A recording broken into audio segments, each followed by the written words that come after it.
comme les serments, les serments sur la vigne. Et le Seigneur a dit, sans moi, ils ne peuvent porter du fruit. Si le sermon reste attaché à la vigne, il demeure sur Christ, donc il a la vie, et il demeure sur le Seigneur. Sans moi, vous ne pouvez rien faire. Alors, Jean 15, verset 1-2. Et s'il ne demeure pas, il tombe, il chute, il sèche. Lamentation 2, verset 1, 2, 3. On voit que là, Israël a chuté, alléluia. C'est ça la chute. Donc il faut rester attaché au Seigneur. Sinon, on est comme la chaume, sinon on est comme la paille, parce que même les serments représentent aussi le buisson d'épines. Il y a beaucoup dans la parole de Dieu de symboles qui représentent le cœur mauvais de l'homme. Alléluia. Jean 15, verset 3. Et on voit que le Seigneur il dit déjà vous êtes purs à cause de la parole. Mais c'est quand on est attaché sur Christ le serment. Jean 15, verset 3. Parce que lavé, parlons de la parole. Éphésiens 5, versets 22 à 27. Et nous sommes sans tache ni ride. Alors, on peut comparer aussi les sermons comme des épines, puisque le Seigneur il compare toutes ces choses-là comme des épines. Et le serviteur n'est pas plus haut que le maître. Ici, les sermons attachés sont les épines. Le buisson d'épines qui a reçu la parole, qui est rendu pur. Alléluia. Mais il y en a des faux prophètes qui sont des buissons d'épines qui portent du mauvais fruit, n'ont pas voulu de cette parole. Donc ils sont toujours restés des buissons épineux qui s'enflamment à la parole de Dieu. Parce que ma parole est un feu. Jérémie 5, 14. Qui brûle le bois sec, qui brûle les sarments, qui brûle les épines, la paille, le chaume. Alléluia. Et elles sont jetées, et elles sont, si on n'est pas attaché au Seigneur, on chute et on est jeté au feu. Jean 15, verset 4-5. Et quand tu chutes, ça veut dire que tu es chuté sur cette terre, tu es terrestre, tu resteras sur la terre, et tu retourneras à la poussière de la terre. Parce que le séjour des morts, c'est cette terre où nous sommes. J'aurais bien détaillé justement le séjour de mort dans la parole de Dieu, et j'en mettrai une chaîne vraiment détaillée. Jean 15, verset 6. Et les épines qui résistent au feu, c'est ceux qui ont été épargnés par le Seigneur, car nous avions la même nature que les païens. Nous étions aussi un buisson d'épines. Nombre 33, 55, Michée 7, verset 4, Éphésiens 2, 3. Autrefois, nous avions aussi la même nature que les autres. Éphésiens 2, 3, Acte 14, verset 15, mais nous sommes sauvés par grâce. Éphésiens 2, verset 8, 9, et nous ne sommes plus destinés au feu. Jean 1, verset 17. Alléluia. Gloire au Seigneur. Alors, comme une terre donnant des épines, parce que dans la parole de Dieu, dans Matthieu 13, nous voyons qu'un semeur sortit pour semer, et nous voyons là, eh bien, dans Matthieu 13, si on lit tout Matthieu 13, nous voyons les divers terrains. Et quel est le meilleur terrain? C'est celui qui a reçu la semence dans la bonne terre. Et nous voyons aussi qu'il y a aussi des épines qui étouffent la parole. Dans Matthieu 13. Si on lit tout Matthieu 13, tout le chapitre, eh bien, le Seigneur parle en parabole, mais il nous fait comprendre de grandes choses. Et il nous fait comprendre aussi que les épines étouffent la parole, et les épines, ça représente les religions d'aujourd'hui. Alléluia. Mais celui qui a reçu la semence dans la bonne terre, eh bien, la bonne terre représente l'homme nouveau qui aime le Seigneur. Et il y a aussi la mauvaise terre qui est un sol maudit. Hébreux 6, versets 4, 5, 6, 7, 8. Le sol maudit dans Genèse 3, 17, 18, ce n'est pas le sol par lequel on croit porter les yeux la terre, c'est pas ça. Quoique cette terre-là, elle est maudite, bien sûr, parce que le Seigneur il dit que vous êtes d'en bas, nous sommes d'en haut. Mais on regarde en Genèse 3, 17, 18, le sol ne te donnera que des épines et des ronces. Ça, c'est le cœur de l'homme. Matthieu 13, verset 3, 4, 5, 6. Matthieu 13, verset 3, 4, 5, 6.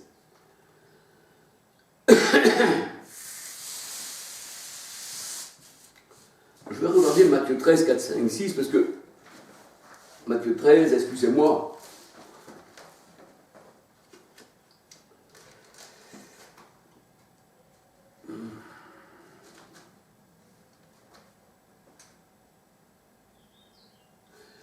Mon frère, vous lisez tout Matthieu 13, comme je vous ai dit, alléluia, et vous allez voir, eh bien, les sols, l'état des sols par laquelle la parole est reçue ou rejetée, alléluia.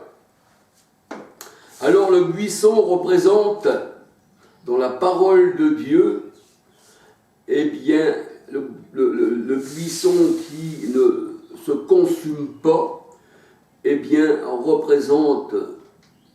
il ne se consume pas, représente la résurrection, la nouvelle vie. Marc 12, verset 26, 27. Dieu a fait grâce à ce buisson d'épines. Marc 12, verset 26, 27. Il faut bien que je regarde, parce que ça c'est important. Marc 12, 26, 27. Pour ce qui est de la résurrection des morts, n'avez-vous pas lu dans le livre de Moïse de ce que Dieu lui dit à propos du buisson? Je suis le Dieu d'Abraham, le Dieu d'Isaac et le Dieu de Jacob. Dieu n'est pas Dieu des morts, mais des vivants. Vous êtes grandement dans l'erreur. Là, quand le Seigneur il prend le buisson, il parle de résurrection des morts.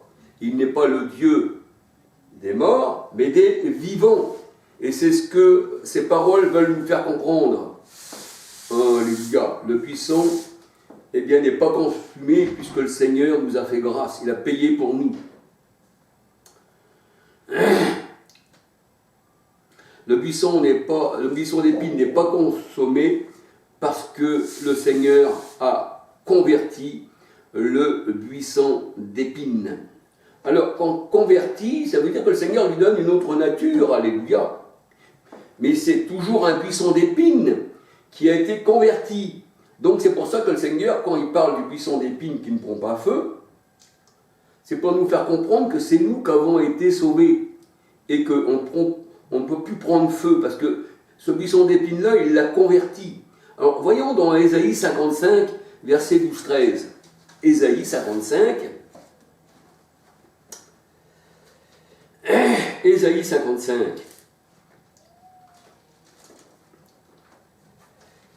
Ésaïe 55, verset 12-13.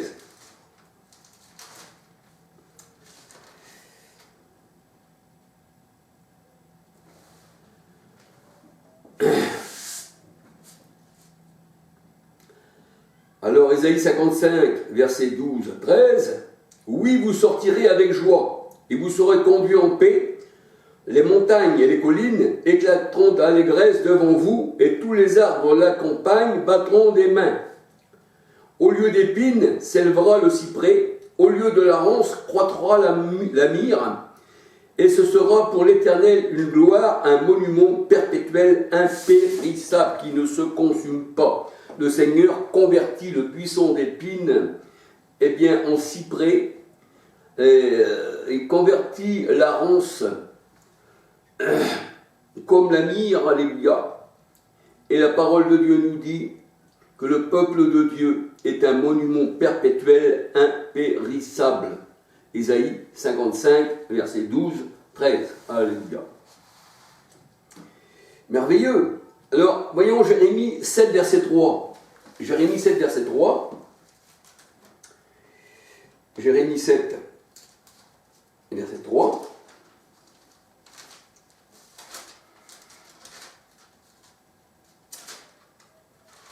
Alléluia. 6. 6, je ne suis pas loin. Le 7, où est-il? Je suis 8. Ben, où est-il le 7? Donc, je suis dans Jérémie 6, mais je ne vois pas beaucoup le 7. 6. Ah. Jérémie 7, verset 3. Ainsi parle l'Éternel des armées, le Dieu d'Israël. Réformez vos voies et vos œuvres, et je vous laisserai demeurer dans ce lieu. Il faut réformer de ce que l'arbre peut porter. Vos œuvres, ne portez plus d'épines, portez du bon fruit. Alléluia. Et je vous accueillerai. Alors on peut voir aussi Ésaïe 27, verset 4-5. Lisons ensemble. Ésaïe 27, verset 4-5. Alléluia. Ésaïe 27.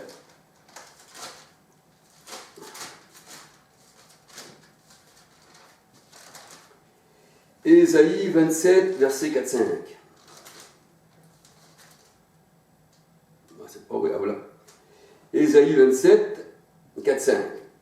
La parole de Dieu, elle dit: il n'y a point en moi de colère, mais si je trouve à combattre des ronces et des épines, je marcherai contre elles, je les consumerai tout ensemble, à moins qu'ils me prennent pour refuge. Ça veut dire que vous ne serez pas consumés, vous ne sentirez pas la fumée.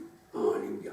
À moins qu'ils me prennent pour refuge. Ésaïe 27, verset 4, 5.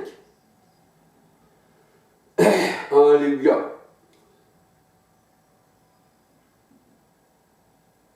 Et au verset 6, il est bon aussi de dire que si on ne rejette pas le Seigneur, eh bien tu porteras du fruit. Alléluia. Tu porteras des fleurs, comme Ésaïe 35, 1 à 7. Le désert a refleuri, la terre aride, qui ne portait que des ronces et des épines, eh bien a poussé le bâton d'Araon, a fleuri, il a donné du bourgeon et du fruit. Ça représente le peuple de Dieu qui donne du fruit. Qu'on vient le printemps, qu'on vient le soleil de justice. Luc 1, 78. Alléluia.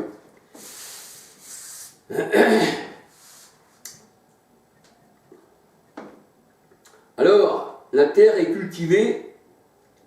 Quand la terre est cultivée, que les ronces, les pierres, le chaume, la paille est enlevée. Alléluia. Ézéchiel 36, versets 33, 34, 35. 36. Alléluia. On peut lire ces passages. Ézéchiel 36, versets 33, 34, 35, 36. Eh bien, on devient un verger pour le Seigneur. Ésaïe 35, versets 1 à 7. Alléluia. Et le feu n'atteint pas le buisson. Il ne les consume plus. Ils ne peuvent plus être consumés parce que Christ a payé pour eux. Ils ne peuvent plus être jetés au feu, dans le feu de la géhenne. Alléluia.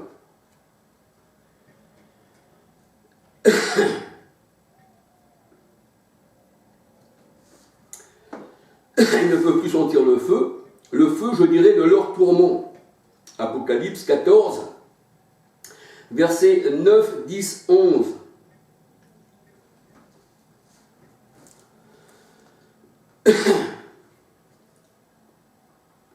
Ceux qui, dans la parole de Dieu, ceux qui sont consumés, c'est ceux qui adorent la bête, Apocalypse 14, 9, 10, 11, qui adorent les rois, Apocalypse 17, 9, 11, 12, alléluia, et leur fumée monte au siècle des siècles.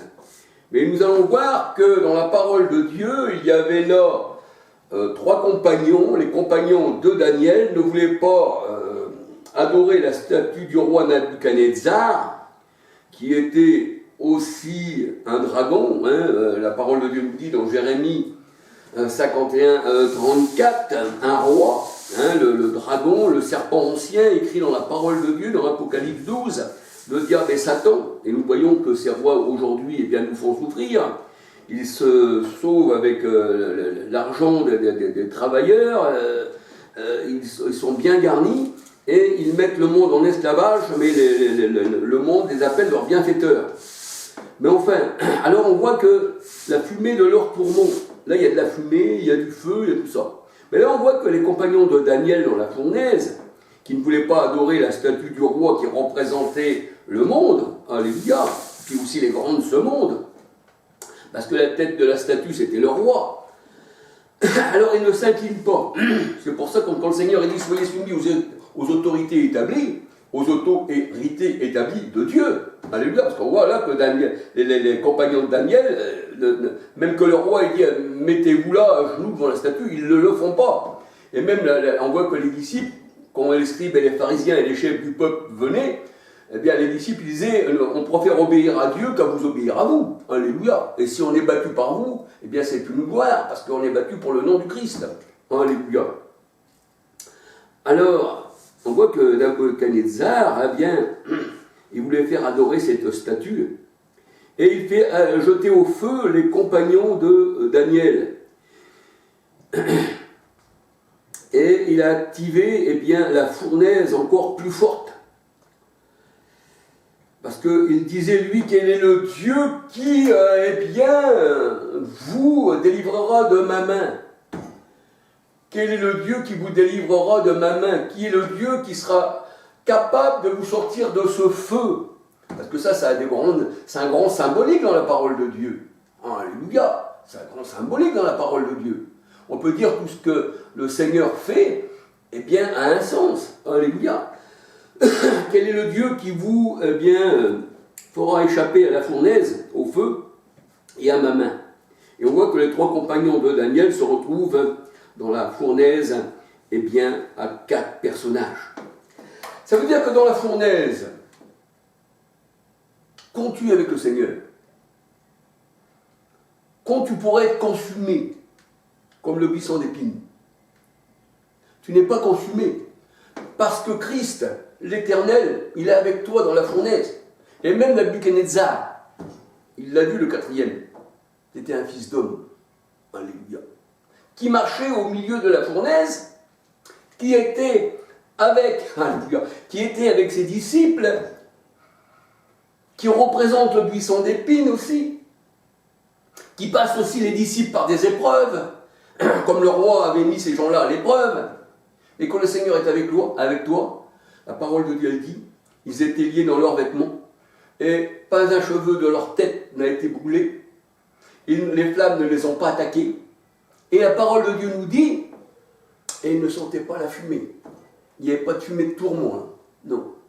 Parce que l'Éternel était là avec son peuple. Alléluia.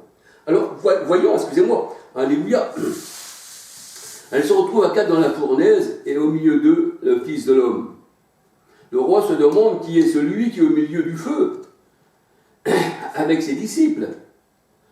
Le roi reconnaît que seul l'Éternel est Dieu. Après tous ces prodiges et ces miracles, quand le roi là, il voit que tous ceux qui s'approchaient de la fournaise et qui prenaient feu, parce que la fournaise elle avait été augmentée à son degré de chaleur, que ceux qui s'en approchaient eh bien, tombaient foudroyés par le feu. Et quand on s'approche du Seigneur et qu'on n'est pas à lui, on tombe aussi foudroyé. Alléluia, parce que l'Éternel est un feu ardent. Et ses disciples sont aussi des feux, des flammes. Il a fait de ses serviteurs des flammes de feu. Nous voyons qu'à la Pentecôte, des flammes de feu se posèrent sur chacun d'eux. Alléluia. Mais voyons voir. Après cela, on voit que tous ceux qui avaient dénoncé Daniel ont été jetés dans la fosse ardente. Et ils ont péri immédiatement, sauf les compagnons de Daniel, Shadrach, Abednego, et je ne me rappelle plus du 3e. Mais enfin, vous savez, non, des fois c'est très dur à retenir. Alléluia. Et là, nous voyons ceci, le roi dit, c'est l'Éternel qui est votre Dieu. C'est lui. Comment que le feu n'attaque pas ces hommes? Moi, le roi, j'ai brûlé tout un peuple là. J'aurais pu faire brûler tout un peuple. qui ne m'auraient pas écouté, se sont tous mis à genoux. Ces 3 personnes ne se sont pas mis à genoux devant la statue qui représente les hommes, qui ont des yeux qui n'écoutent pas, des yeux qui ne voient pas, des oreilles qui n'entendent pas, une bouche qui ne parle pas. Et c'est ce que dit le Seigneur dans Matthieu 13.